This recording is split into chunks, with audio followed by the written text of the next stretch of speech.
गिबियावनो आं गासै ससियेल मिडिया नायगिरि बिथां रायजो राजा आइ आफा बिदा फंबाय बिब' बिनानाव साफ्रोमनिसिमबो आं NLFB आफादनि जानानै अननाय खुलुमनाय सिबिनायखौ बावहरग्रोनाय जाबाय।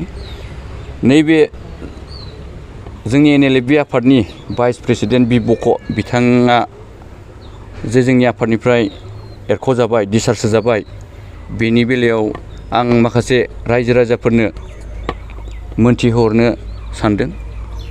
बिथाङा जोंनि बे NLFB आफादा जेब्ला हाग्रायाव थांफिनदोंमोन, हाग्रायाव जों थांफिननानै जोङो सिजफायाराव जों फैनो गोनां जादोंमोन।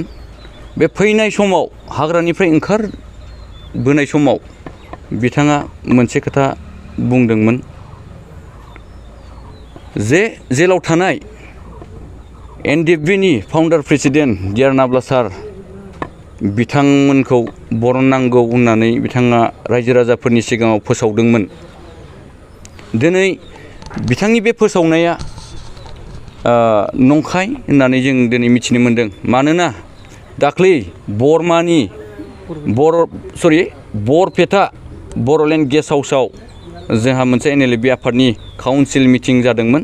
बिथाङा बे समाव स्वयं गावनि खुगाजोंनो बिथाङा बुंदोंमोन, बै समाव जों हाग्रानिफ्राय ओंखारबोजेननायाव रायजो राजानि सापर्ट मोननो थाखाय, रायजो राजानि अननाय मोननो थाखाय बे बाथ्राखौ नाब्ला सारनि खोथाखौ ओरैनो खुगायावसो लाफ्लानो गोनां जादोंमोन होननानै बिथाङा बे काउन्सिल मिटिङाव रोखायै बुंदों। आरो बेयाव थानाय जोंनि दैदेनगिरि माखासे काउन्सिलनि बिथांमोना बेखौ रोखायै बुंनो हागोन।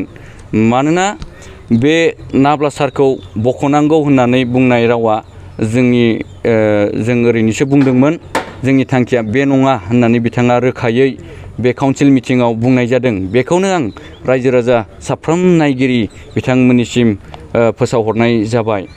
बिथांखौ जिहेतु बख'नाङा होनना बुंदों, बेखौ बि बक'आल'सो बुंदों। नोंथांमोननि कनस्टिटिउसन आरो नोंथांमोननि आफादाथ' बेखौ बुङाखै। दा जोंनि कनस्टिटिउसन जिथु जोंनि संबिधान, जोंनि आफादनि जिथु माबायाव बेखौ बख'नाङा होननानै जोंहा लिरनाय गैया। मानोना बिथाङा गोबाव समनिफ्रायनो बर' हारिखौ बेंनानै लाबोनाय, बर' हारिखौ रैखाथि होबोनाय, मोनसे समाव बर'आ गैलामोन, गादब जाबायमोन, सोबख' जाबायमोन, नासय जाबायमोन, जोबस्रांनायनि लामायाव फैबायमोन।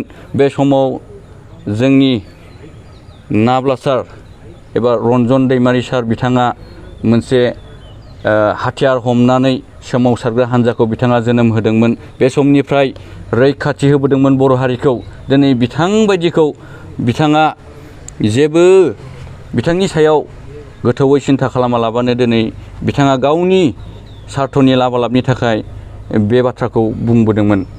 बिथाङा बेबायदि बुंनाय समाव NLFB आफादनिफ्राय जेबो हेंथा जायाखैमोन? बेबायदि बिथाङा जि नाब्ला सारनि खोथाखौ बुंदोंमोन जे बिथांमोनखौ बरननायनि थांखि गैया होननानै, बेवहाय जोंनिफ्राय गोबाङानो सिन्था खालामदोंमोन बेथ' माब्लाबाबो जानो हाया होननानै गोबां सावरायलायदों। मानोना जोङो हाग्रानिफ्राय फैजेननाय समनिफ्रायनो जिहेथु जों बिटिआर एकर्ड खालामदों, सान्तिनि सुक्ति होननानै जों गोबाङानो मिथियो। नाथाय सान्तिनि सुक्तिया नङा एबा जायाखै होननानै जों सानदों। मानोना सासे सिगनेटरि सुक्तिकारि रन्जन दैमारि सार बिथाङा गनांगौमोन। जिहेथु सुक्ति खालामखांबाय, सुक्ति खालामखांनानैबो बिथाङा जेलाव थाफिननो गोनां जादों। जों बेखौ गोबाङैनो दुखु मोनदों। आरो बेजों लोगोसे गोबां दैदेनगिरि आरो जोंनि मावथि लोगोफोर दिनैसिमबो जेलाव दङ। जों बिनि सायाव गोथौयै सावरायदों। बिथांमोनखौ उदां अख्राङाव लाबोनो हायाब्ला जों माब्लाबाबो जोङो जिरायनानै थानाय जानाय नङा होननानै काउन्सिलाव जोङो सावरायलायदों। बिथिं जोंहा माखासे मावनो गोनां सिमा बारायनायनि खोथा, बे बाथ्राखौबो जोङो सावरायदों।